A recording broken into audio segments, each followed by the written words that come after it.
Assalamualaikum warahmatullahi wabarakatuh. Saya Feby Febrianti Faisal, Stambuk 083 2018 0122, kelas C1.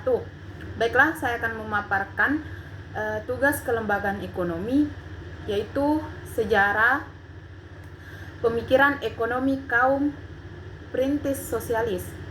Konsep-konsep ekonomi dari kaum perintis ditemukan terutama dalam ajaran agama, kaidah hukum, etika, atau aturan-aturan moral. Misalnya dalam kitab Hammurabi dari Babilonia tahun 1700 sebelum Masehi, masyarakat Yunani telah menjelaskan tentang rincian petunjuk-petunjuk tentang cara berekonomi. Adapun sejarah menurut Pluto, yaitu hidup pada abad keempat sebelum Masehi, mencerminkan pola pikir tradisi kaum ningrat. Ia memandang rendah terhadap para pekerja kasar dan mereka yang mengejar kekayaan. Pluto menyadari bahwa produksi merupakan basis atau negara dan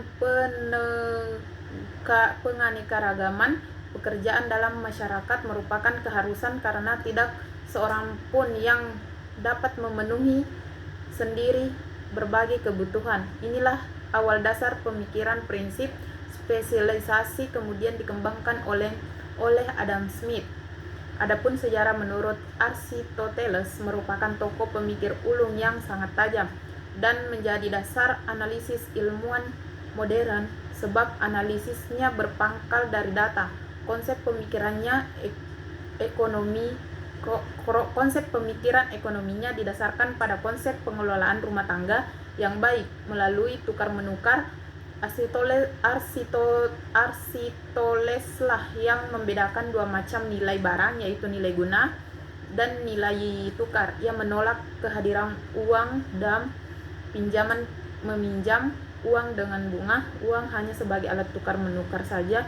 Jika menumpuk kekayaan dengan jalan minta mengambil riba, maka uang menjadi mandul atau tidak produktif. Adapun sejarah menurut Xenophon, seorang prajurit, sejarawan, dan murid Socrates yang mengarang buku Oikonomicus, pengelolaan rumah tangga. Inti pemikiran Xenophon adalah pertanian dipandang sebagai dasar kesejahteraan ekonomi, pelayaran dan perniagaan yang diajukan untuk dikembangkan oleh negara.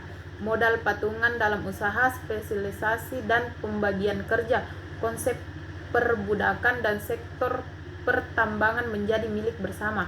Adapun sejarah menurut Thomas Aquinas, seorang filosof dan tokoh pemikir ekonomi pada abad pertengahan, mengemukakan tentang konsep keadilan yang dibagi dua menjadi keadilan distributif dan keadilan kompensasi. Dengan menegakkan hukum Tuhan, maka dalam jual beli harus dilakukan dengan harga yang adil, sedangkan bunga adalah riba. Tetapi masalah riba, upah yang adil dan harga yang layak ini merupakan masalah yang terus-menerus diperdebatkan dalam ilmu ekonomi.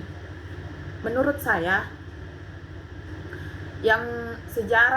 dari sejarah keempat tersebut, menurut saya yang selaras dengan diri saya yaitu sejarah Xenophon, di mana ia selain menjadi prajurit, dia juga seseorang yang berinteraksi langsung dengan alam melalui pasar efisiensi produktif yang melibatkan pengelola penggunaan sumber daya alam sehingga untuk mendapatkan hasil yang maksimal, mengingat perkembangan perkebunan dan pertanian sebagai pusat perdagangan untuk meningkatkan pendapatan